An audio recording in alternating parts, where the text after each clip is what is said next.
டிவிகேயோட கோட்பாடு என்ன? கோட்பாடுனா தாவேக்குடி கோட்பாடு என்ன தெரியுமா? எந்த ஒரு கட்சிக்குமே கோட்பாடுங்கிறது ரொம்ப ரொம்ப முக்கியங்க. சரிங்க.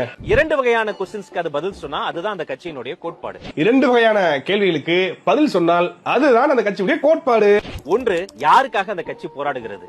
2, எதற்காக அந்த கட்சி போராடுகிறது? யாருக்காக அந்த கட்சி போராடுகிறது, எதற்காக அந்த கட்சி போராடுகிறது, இந்த 2 கேள்விகளுக்கும் எந்த பதில் எப்படி சொல்றாங்களோ அதை வச்சுதான் உங்களுக்கு கோட்பாடு என்னங்கறத வந்து புரிஞ்சுக்க முடியும். அதுக்கு அண்ணன் சொன்ன பதில் தெரியுமா? தமிழக வெற்றி கழகத்தினுடைய அடிப்படை கோட்பாடு பிறப்புக்கும் எல்லா உயிர்க்கும்.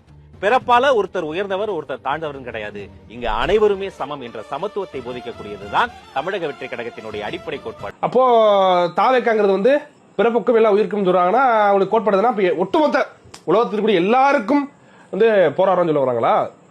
ஓ, அப்படிங்கும்போது இந்த காவிரி சிக்கல் இருக்குமங்க, காவிரி சிக்கல் தமிழர்களுக்காக விஜய் நிப்பாரா இல்ல கன்னடர்களுக்காக நிப்பாரா? இதே போல முல்லை பெரியாறு சிக்கல்ல கேரளாக்கு ஆதரவாக நிப்பாரா இல்ல தமிழர்களுடைய உரிமைக்காக நிப்பாரா?